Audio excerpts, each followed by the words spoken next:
All right, I'm here today with Brett Barlow, co-founder and CEO of Everee, a veteran marketing executive of companies like Pluralsight, Skullcandy, and HP. It's great to have you here today. Hey, thank you. Really appreciate being here. Thanks, Eric. Awesome. No, I'm so happy to have you today. You know, I'm a product and tech guy, and I don't get to talk to too many marketing folks, and so I love to learn and I love to hear best practices. But also, you know, as an executive coach, I think about coaching my audience and helping them avoid pitfalls and find the best practices for building and growing their companies. So I'm really eager to learn from your experience. But before we get into that, I'd love to just learn a bit about you, what shaped you, and what ultimately caused you to found your company. Yeah. So, thank you for having me on. I think a lot of careers are circuitous in the way that they form. When I first started my career, I thought I was going to be kind of Jerry Maguire. Yeah, I'm that old. I thought I was going to be in sports marketing or kind of a general manager or an agent or something like that. And there was an advertising agency that had just won the branding rights for the Salt Lake City 2002 Olympics. This is like in 1996 or so, years before it happened. So I immediately applied. I was hired, and they right out of the gates put me on the Medicare account. So I never touched the Olympics. I didn't have a single thing to do with it. But it taught me from a very kind of the beginnings of my career that things don't always turn out exactly how you plan. You have to be agile in your thinking. And what ended up coming from that was some of the best things that could have impacted my career, because the account they put me on as not necessarily as sexy as the Olympics taught me kind of direct response, principles, accountability, showing ROI for marketing, and how we can apply that to spend across the business and so forth. So it was actually, I've been able to take that, it was kind of almost pre-internet, and parlaying that into a digital world that is incredibly, accountable and trackable, so to speak. Yeah. So I started there, then really went into the startup world after I left ad agency. Been fortunate to be part of multiple businesses and growing them towards outcomes. So brands, you might already listed a few, but I was with Ancestry.com for a little while before they had their exit. A company called Omniture that was sold to Adobe. And then my last two companies, Skullcandy and Pluralsight, I joined at about 10, 15 million in ARR for the company, 15, 20 employees, and took both of those companies through IPOs. Wow. So grew from kind of businesses that had traction, hadn't quite aligned on product market fit, but were positioned for growth, and was able to be a part of that journey. And yeah, going public is hard.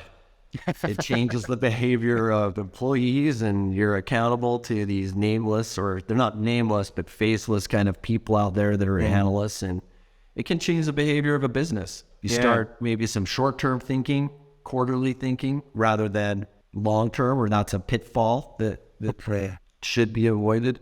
I used to tell people to delete the NASDAQ or the finance apps from their phones, because they would look at it every day and say, what's the stock price? We are where we're at. And I called it the self-esteem meter. You look at it and it goes up, and it's like, oh, wow, they like us. They really like us. And then all of a sudden it goes down, and I go, oh, no.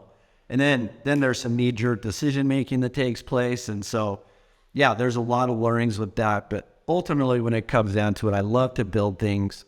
I love being part of disruptive businesses or disrupting industries that haven't really changed over long periods of time.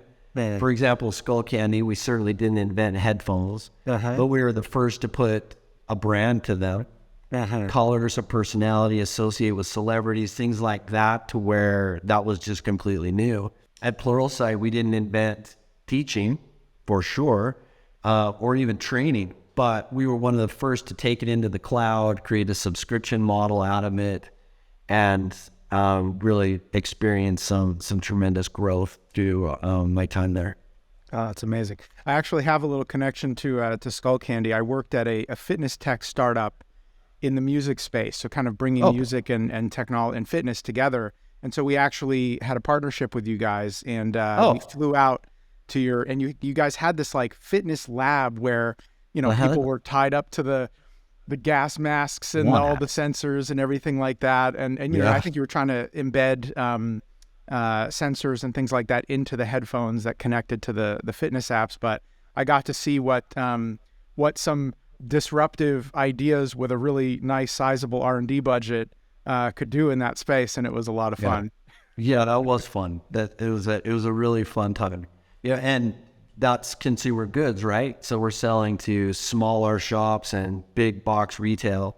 And I went from there to selling SaaS at Pluralsight. And people have asked me a lot of times, what was that transition like for you? And certainly certain or some things were very different.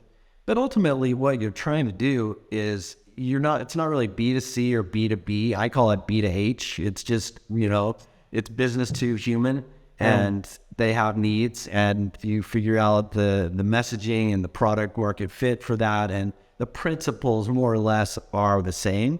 It just changes based on the audience and where you're trying to go. Yeah. Okay. So, messaging and product market fit are my two key words that I always love to talk about. So I want to talk about that in a moment, but rewind it a little bit. One thing that really stuck out to me was how you've actually followed this journey from startup all the way to public. And that's something that's really rare in any executive. And I'd love to hear your thoughts about how not just the business changed, but how you needed to evolve and adapt and grow as a leader as this company went through these different stages. Yeah, when you're smaller in size, you wear many hats, and that goes at all levels of the business. As you grow, I think people get a little bit more specialized. There's kind of swim lanes that are created. There's more process that is required if you're going to be existing in a public market. You have to bring that predictability into the business. So there's a fun part of being scrappy and getting lift off and doing it with a small team, and that's really exciting. And I think that's a lot of where the initial culture is formed. You know everybody in the business, you work well together, you have each other's backs, and every win or loss has just an immediate ripple effect through the company because it's so small. So as you go from 10 million to 30 million to 75 to, I think it's, 100 million is a really big mark. If you can get to 100 million in ARR, that's a kind of a tipping point for a lot of businesses. And I found with both of those businesses at that point, a lot of things changed. People that were in specific positions were either replaced or augmented in some way. We definitely, on the earlier side, were more trying to figure out product market fit and where we could sell and where we could get that consistency and who we should build for and those types of things. By the time you're at 100 million, you have that product market fit. And so then it's about amplifying the things that are working. So the people that can bridge that gap and grow professionally to exist between 10 million and 100 million, that doesn't work for everyone, and not everybody wants to be a part of that. So I found adaptability is something that's incredibly important in that journey. By the time you're at 100 million, if you're a VC funded company, expectations are higher. There's a bit more pressure because when you're earlier, it's like sometimes people almost expect you to fail. Like, oh, you're just, it's okay. By the time you're at 100 million, it's like, well, you're going to be a unicorn, right? And by the way, I hate that word. I think it's a curse to people, but those expectations grow, the pressure grows. And so you really have to have high performers in the business that also, hopefully, you've been able to maintain your culture through that journey from the earlier stage to the larger stages and keep things that are fun and interesting, exciting and rewarding at the larger stage that you did at the earlier stage. And those are some of the challenges that we faced. Yeah. So the culture thing is something that I see a lot as well in my work, how culture can run away from people if it's not set intentionally and really fostered early on, as you mentioned. So what's some advice or tips that you'd give to founders to create a really strong culture early on, but then to maintain it as the company grows? Yeah, I think one of the first things that you should be doing is, if you're with a startup, is figuring out your mission, vision, values. What do you stand for? Why are you doing it? And how do you behave?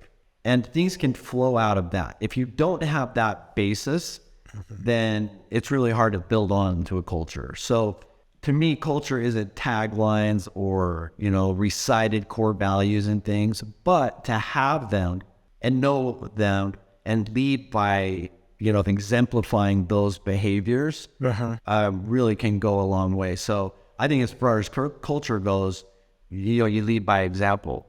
I say this about my kids. I don't think my kids listen to me. I think they watch me.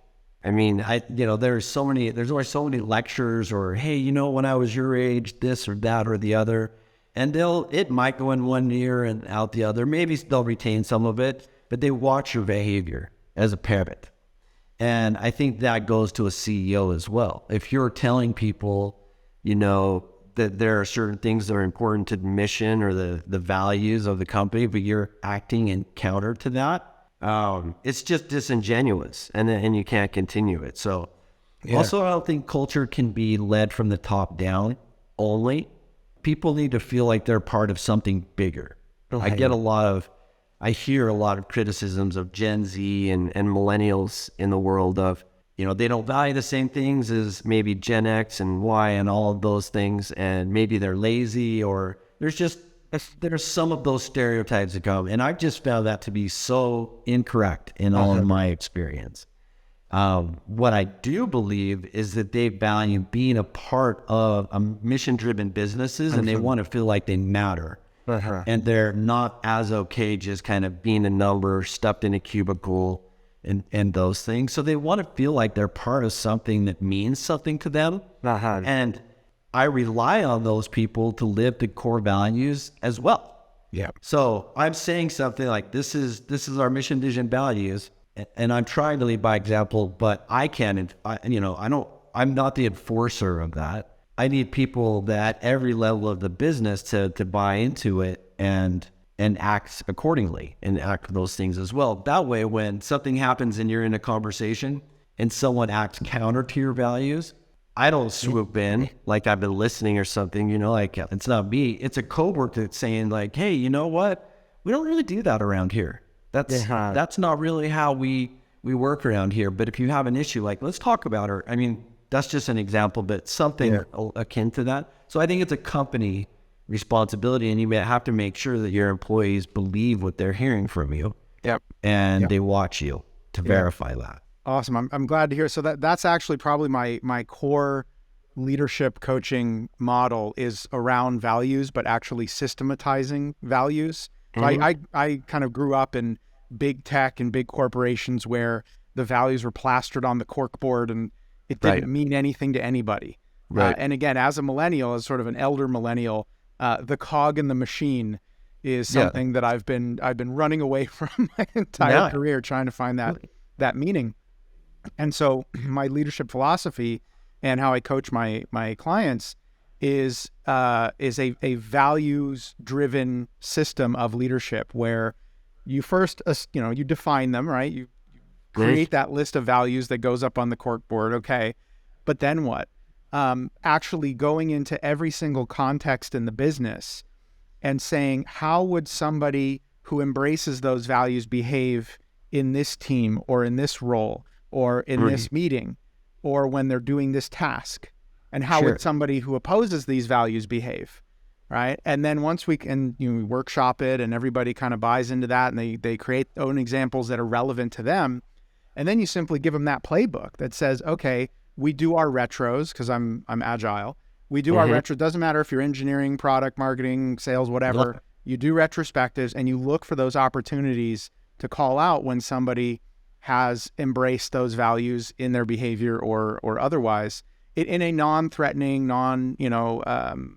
antagonistic sort of way, but just an observation, right? And then we sort of all commit to doing better. And then the other thing that you mentioned, leading by example. So what I love to say is you lead by example, whether you intend to or not, And if you don't intend to, you're setting a bad example. Meaning, right? Be If you're not intentional. intentionally Be leading by intentional. example, then you're unintentionally leading by example, and that's probably not the way you want to go. Yeah. And in those retrospectives, I agree with that. We do those things as well. And these are not my original thoughts. I'm echoing other people that I admire, but there's a vulnerability that comes into having that and having those situations be successful. So if you're having a retrospective and people are coming to the table feeling in fear of or intimidated by, or it just doesn't feel like a safe environment to be honest and open, it's not going to accomplish what you're looking for it to do. And creating that vulnerability in a business is really hard. It's really hard for people to admit that they're wrong, or to say, like, that's not my background, or, I've experienced life a certain way. And so one of the important things for me, having business in Utah, being completely, I guess it's pretty obvious, Utah isn't exactly known for its diversity, right? It's just to no fault. It's just there's a predominant Caucasian group in Utah, and we are a virtual business. So 90%, we have an office, but we work virtually. And I've been able to hire people from all over the country. And I absolutely love it. Different religions, race, gender, you name it, that requiring people to be in the office. Maybe I'm taking a topic a little bit different here, or you don't mean to switch gears, but it's being an office guy for my entire career. It's really created an opportunity for me to see and feel other people's perspectives, and to tie that into has allowed people to embrace and understand people's perspectives, which creates that vulnerability, which now I'm tying it back to your retrospectives, allows those meetings to be, those types of interactions to be healthy. Yeah. I consider the retro a sacred space. So I was an agile coach before an executive coach, and before that, I was a scrum master and an engineering leader. And so, as the coach of my development team, I think of that as the retro is like the locker room after the game, right? Like, we had our sprint, we get in the locker room at the end, and it's time to have some heartfelt, maybe tough conversations. But it needs to be a sacred space where everybody can feel that they have psychological safety. So that's number one, especially when you bring diverse people together. Everybody needs to feel safe to not only to share their own, feedback with other people, or maybe even some criticisms of others, but also to admit their own challenges or their own faults, or where they didn't bring the best that they possibly could to the game. And so I sort of learned a lot of, actually, when I was coming up as a leader, I was reading a lot of therapy books. And learning about, nonviolent communication is one example. Like, how do you give effective feedback without it feeling threatening? Another one I really like pretty recently is called quiet, where, especially with introverts, how do you get the quiet voices in the room to speak up and be more open? And so, again, with any team, it doesn't have to be just an engineering team, although thankfully we adopted that pretty early on. You think about whether it's a week, whether it's a 2-week sprint or whatever, that's your game time. And then the retro is when you're in the locker room afterwards and you're having honest and vulnerable conversations about how it went, where we maybe didn't show up the way we wanted to, and what can we do to improve, right? And supporting each other in that endeavor. And when that happens, man, it's just magical. Yeah, it's powerful. And sometimes when you're in those situations, you realize, just using your sports analogy there, that you might not have the right player. Or a really good player might be in the wrong role, or, you have to make some of those changes. And if you have that trust together, change management becomes healthier, because people shouldn't be surprised if they're let go or changed. I'm a big believer in micro feedback and continuing to, not talking to one person every month, or, every 6 months in a review cycle or something like that, but micro feedback, so they have the opportunity to learn and grow and change behavior. And then if a change needs to be made, you're both pretty much with the understanding of, okay, well, we've been talking about this. We know where we're at. There's no surprises. Yeah, exactly. Well, not to digress too much, but actually one thing I like to, or divert too much, I like to actually give the power to the team to essentially vote somebody off or cut them from the team. It's a bit of a challenge. Survivor mode. Vote them off the island. Essentially, right? But kind of as you're saying is like when it has to be done very intentionally, where if the team is given that psychological safety and they're given the tools and they're facilitated in those conversations to share with somebody some feedback and where they need to improve in order to be a stronger member of the team. And if that person consistently doesn't commit, doesn't show up, doesn't follow through on their promises, eventually the team as a whole can look and say, you're just not a good fit for this team, right? You're not working out. You're not in the right role or what have you. And I've it's very rarely actually really come to that, but almost like an intervention, it's really caused some, people to shape up and to really make a stronger commitment to growth, which seems to work much better than a manager coming in and trying to tell people either well, you just got to live with this person because I'm the one who makes the choices, right? Or otherwise, right? I'm going to fire you, even if your team thinks, or I'm going to move you to another team, even if your team disagrees. But anyway, so I'm all about really, I learned from sports coaches. That's kind of, where I grew up kind of reading about these philosophies. So I really do think about, it's in the name, right? It's a team. It's a development team. It's no different than a football team or a basketball team. It's the same kind of principles apply, that trust and that psychological safety and that vulnerability is required for them to go out there and play at the top of their game and really have each other's backs. Is it? Yeah. Couldn't agree more. All right. So I want to, this was great, by the way. I wanted to actually sort of move through your journey here. So you've moved into these large companies. You've been a CMO, you've been a VP of marketing at some pretty big companies, and then you decided to jump back into the startup world. What kind of led to that decision? Yeah. So after being on leadership teams that had taken the last two companies I had been with public, it was trying. It was hard. It was exhausting. And so I took some time off. I just said, I don't know if it was retirement or if it was just I need a break. But I felt if I was going to go back full time, I didn't want to be doing the same things I'd been doing before. I was ready for a new challenge, or I just wouldn't go back. I would do consulting or sit on boards or what have you.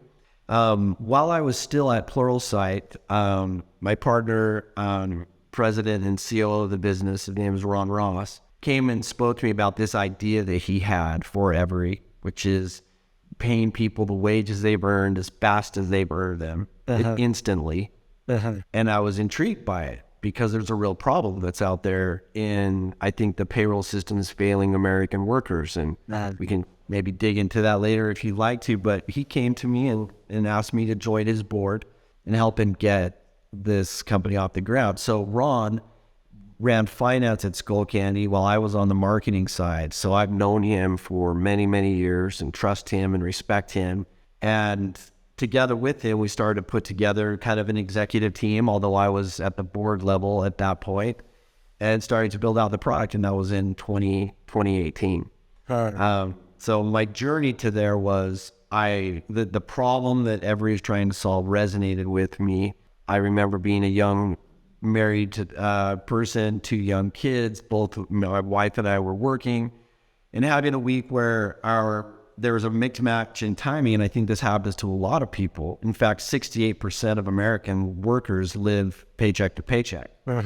So we were in this spot of, I think a dishwasher had broken, and I think we needed some repair on our car, and we weren't going to get paid until Friday. So should we lean on credit cards? Should we, heaven forbid, get a payday loan? What is it? And it was just kind of like this trapped feeling that we had, like, oh, what are we going to do? So this concept of Everee, I thought, man, if I was in that situation again, but I could just cash out the earnings that I had earned. It's not a projection of what you'd earned. It's not a loan. It's just unlocking the dollars that you already earned. Yeah. And if I had that in that moment, in those moments earlier, how awesome would that have been? To just be able to, you don't go into debt. It's the dollars that you've earned. So He told me that I was not a great golfer and I don't fly fish and that I was too young to be retired. So don't be stupid and come build this company with me. And that and the mission resonating with me is what brought me here. Wow. Amazing. So, so you've been in business for a few years already, but what was the journey to product market fit like? Well, that's been different at different companies. I think a lot of things go into it. There's not a magic wand to do that. I think research is certainly a heavy component of that, qualitative and quantitative, led by the product organization. But then there's also, in a SaaS environment, at least closed loss data and feedback from the sales org that needs to be taken into consideration. Also, margins within the business and are certain groups, will they fit well for you? So it's a triangulation. And then testing and learning. And sometimes you just have to put something out there, an MVP, see how people are reacting to it. Is there uptake? Can you move on that? And then you kind of go deeper with it. Earlier in my career, it was very much a waterfall, big planned out 8 month to a year projects. And then you end up launching something that probably doesn't fit where the market needs to be. And that's really the admin of Agile, right? You're going out and you're tic-tacking and learning and changing as you need to. And I think that's really important in finding product market fit. So I consider it to be a company-wide effort in getting to product market fit. It's not just on product to do that. It's on every part of the business, customer service, customer success, all those. But once you get that, you get this flywheel that starts to spin. Conversations become easier because before you have product market fit, you might have 30% fit in a market and your sales conversations are trying to solve or talk around 70% of their needs. When you have product market fit, you're going in with confidence to a conversation with 80%. I'm 80% sure that we have what you need right now. And then you're selling to solve for the 20%. I think that's the big difference of before and after product market fit. And it's hard to get there. It's not an easy thing. Yeah. So part of my journey as well, I started as an engineer and a CTO and became a product leader. And so I kind of think of product market fit with that heavy product leaning side where it says, we're doing research, we're validating and testing our concepts as we go. Okay, cool. We built the product, but then there's this whole sales and marketing side of the equation. How do we actually sell it? How do we connect with people? How do we communicate and message? And so this is actually part of my learning journey now. And actually one of the reasons I wanted to have you on the show is I'm trying to fill out my learning and my understanding around marketing and messaging.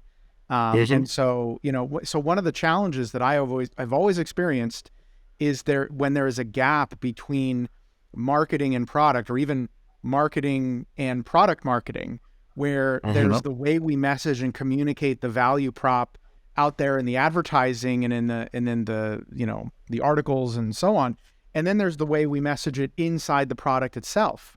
And it's not always the same thing. And so when expectations don't match reality, you get disappointment, right? Or confusion. And so I would find that, we might have some challenges with adoption or onboarding or low satisfaction. It says, well, your marketing over here was promising X, and then we got into the product and either it didn't deliver on it or delivered Y, or it just changed the tone. Like you use different terminology or you went from being, a scientist to being a cheerleader. Like, there's all these different ways where that tone can shift, that made me realize, I need to go learn this marketing stuff. So I'd love to hear from you kind of what your thoughts and lessons are as a marketing expert, how you can inform or engage better with product. Yeah. So when you're building a product, you should have an ideal customer profile or somebody an ICP that you're building for, at least with a thesis, even if you haven't proved it out. And marketing at the same time has that same thesis. So there's two parts of the equation of how does that ICP use the product that we're talking about, and how does that improve their daily work or life? and how do you meet them where they are with terminology and things that are kind of resonate with them, and where they're going to be, where your message is going to be noticed, it's going to be believed, it's going to be remembered, and it's not that you're selling something the product can't do. So you mentioned product marketing. I think product marketing is incredibly important because there's a interpretation or a bridge that occurs between marketing and sales, or marketing and product, that product marketing is intended to bridge that gap. And I've seen that exist in product orgs, and I've seen it exist in marketing orgs with varying degrees of success on either side. But what they help do is create themes or pillars of information that align with the product features, right? And so you're not telling something that the product can't do, or or you're not aware on product of what the market is saying. You align those, and so I think the product work is incredibly important. In that sense to help kind of bridge that, because it happens. I mean, if you're not getting adoption, well, the sales team can't sell what we've built. We have a bad sales team, or product hasn't built what we can sell. We have a bad product team, or whatever that might be. Those areas of friction just enter into businesses. So I think product marketing can help a lot with that in getting a process. And you have to be open to understanding, like, we might not have built the right thing, or we might be selling it the wrong way. And having those retrospectives and understanding each other and being open to that feedback is really important. Where we've made mistakes in the past in having long drawn out projects where we're banking on a lot of revenue on a product release that's taken 8 months to build, and it doesn't quite hit the mark. So yeah, I'm not for that. I don't want to do that. It's just kind of micro wins, micro learnings that can adjust your thinking, and marketing should be just as agile as product, even more so, because it's easier to, it still takes work, but you can change a marketing asset faster than you can change maybe a feature in the product. Well, so, the whole discipline of growth hacking came out of marketing and product marketing. And I've certainly, but I think as product people, we've adopted it to actually being, so to me, growth hacking is essentially agile product management, right? So there's growth hacking that came from marketing, which is, making tweaks and variants to copy and buttons and layouts and pages and whatnot on the website or in advertisements or what have you. And then as product people, we adopted that same methodology to say, well, how do we actually do A/B testing and variant testing and cohort analysis and so on in the product experience itself, which to me, again, coming from an engineering background where that was almost automatic to be agile, that was the thing that I was like, oh yeah, I'll take that. That's the thing that works in product, Yeah. We've come a long way, right? Yeah. Still a long way to go, of course. Still a long way to go, but so let's talk about, Everee here. So again, the journey of product market fit, you said that, there was some research that you eventually had to kind of put something out there. When did you feel was like, enough research, or we have enough to go on, let's actually go build something and put something out there? So one, to me, research is evergreen. It should always be happening. It should always be happening. So I don't know that you ever have enough. What we had to get comfortable with is, because we're VC funded, we want to make sure that we're prudent with our dollars and our hiring, and you can get yourself in this paralysis of being 120% sure about something before you actually kind of put it out into the market. So we started as a standalone payroll platform focused on fast pay for hourly workers, low wage earners. Okay. We found some, so if there's a Gusto or an ADP or something like that, we're in that ilk, right? But for smaller businesses, what we found was we were doing one-off sales, and there were smaller deal sizes, and there was a fit there, but we'd have to sell many, many more of them if we weren't starting. And this is, people say this all the time, we had to move up market a bit to get those, contract value up. that was in the time of the pandemic, as we were sorting through those things. And in 2021, we really started to feel a pull into the gig economy. So contingent workforces, delivery, door-to-door sales, commissions, contingent, again, workforces, but temporary staffing agencies, not traditional ones, but through kind of, which you have an app.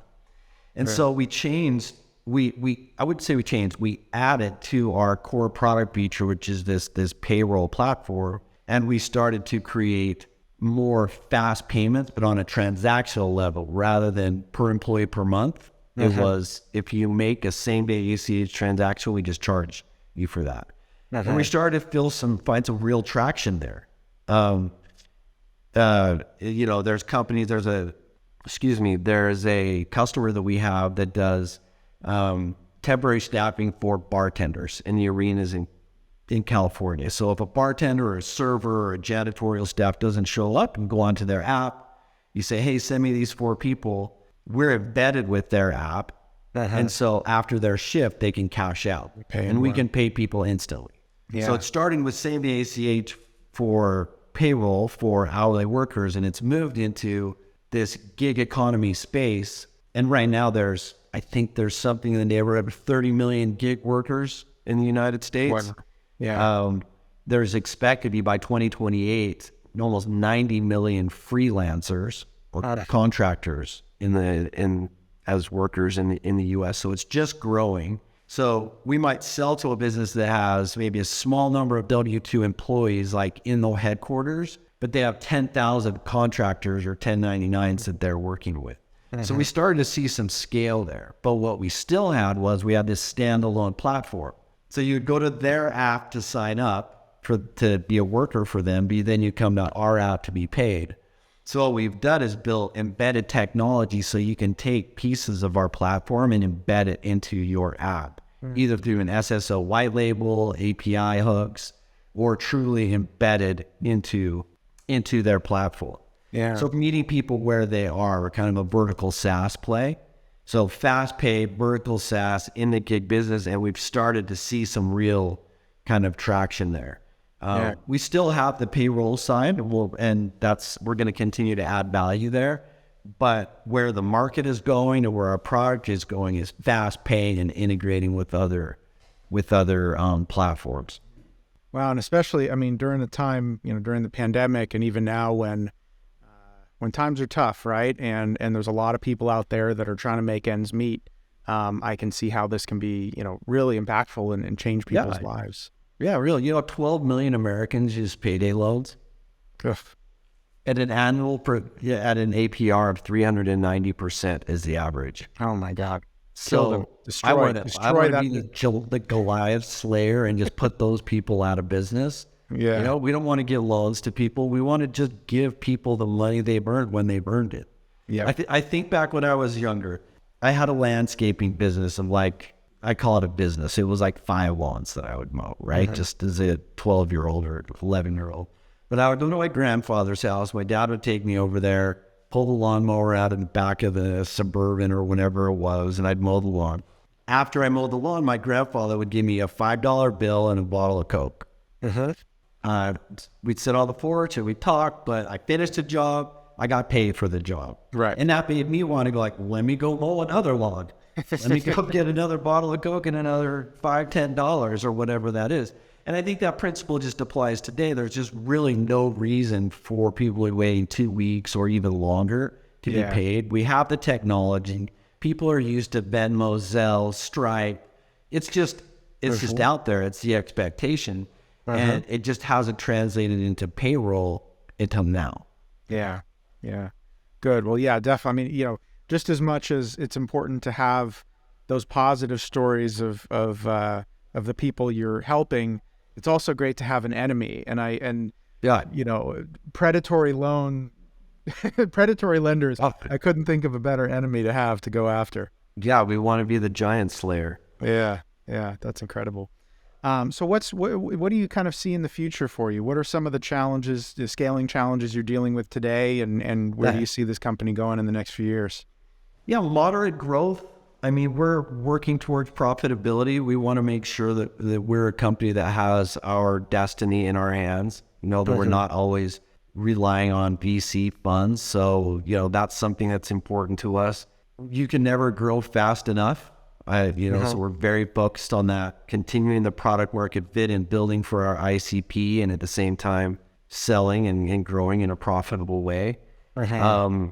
Payments are changing now more than ever. There's cryptocurrency, there's FedNow and real-time payments that are coming about, that are being released by the federal government, that I think more and more banks are going to be adopting. So there's more competition out there for what we do. So we have to continually be innovating. And then also, as we talked about earlier in our conversation, I want to make sure that we grow in a way where we maintain the culture that we have right now, that I personally believe is really strong. And just, I don't want to work with a-holes. I have a strict no a-hole policy in the business. And it's important to me that I enjoy the work I'm doing, but also that I enjoy the people that I'm working with. Yeah, so absolutely. I want to maintain that. How do you, practically speaking, right? How does a no a-hole policy show up in your business? Well, how do you hire? Slow, how do you filter for that? You hire slow and fire fast. Is that the phrase that people use? I'm not batting 1,000 on that. Okay, right. For sure. I mean, there's things that happen, but I think in general it goes back to the example that you lead from the top down of just, that's not how we behave here. So if you show people that they can get things done without being a jerk or stepping on other people's shoulders to get ahead, or when a mistake is made, showing an example of like, okay, what can we learn from this rather than you're in trouble. I think there's things that I can do, and I try to do in my seat, to just lead towards that type of behavior and just show that it's not a path to success. And then, if somebody does something really like an a-hole, unethical, or, and sexist or whatever it may be, then there's no tolerance for that. They're out. Yeah, absolutely. Standing for something, right? Having that conviction. That's actually something that actually came up a lot kind of during the pandemic, especially when the market for tech workers was so hot and so frantic. It was so difficult to hire, and, people were so expensive that I found my clients and a lot of leaders that were compromising their principles to keep people, because we can't afford to let these people go. And so people would tolerate, behavior that I think really, really was toxic to their culture. Okay, now engagement for everybody starts to go down. That's right. You start losing other good people. I actually it actually came up a few weeks ago. I had a client that was basically dealing with somebody who was an a-hole, who was kind of like a superstar player. And, I asked them straight up, like, who would you rather lose on your team, right? Like, so if you keep this person, you're going to lose somebody else. So who else on your team are you willing to lose because they're going to quit, and maybe take one or two of their friends with them? And what's the trade-off that's worth it to you to keep this person? And we ended up, putting the guy on a PIP and, kind of managing him out. Yeah, I agree. I totally agree with that. It has, letting people go can be demoralizing if it's in a riff or something like that. Certainly it creates uncertainty. But sometimes when you, just like with a rose bush, you trim some of the things that actually allows you to grow faster and in a healthier way as well. Because they see that you actually are a man or a woman of your word, that you say we don't do this, and then when you allow some of those behaviors to happen, it's like, okay, well, maybe they're not really that serious about it. Exactly. Yeah, right. Like I said, you're leading by example, and if you're not sticking by your principles and by your values, people see that you're full of shit, and you're not gonna, that's exactly right. They're not gonna follow you. Couldn't have said it better myself. All right, no a-holes, don't be full of shit. That's there's a snippet that goes on social media after this. This is what we should take from this conversation. There's one lesson to learn today. Yeah. Awesome. Well, Brett, it's been really great talking with you today. Thank you so much for sharing your experience and your wisdom with me and with our audience. And I wish you the best of luck and success in your business. Thank you, Eric. It was a pleasure to be with you and a pleasure to meet you. Thank you very much. Awesome. Have a great day.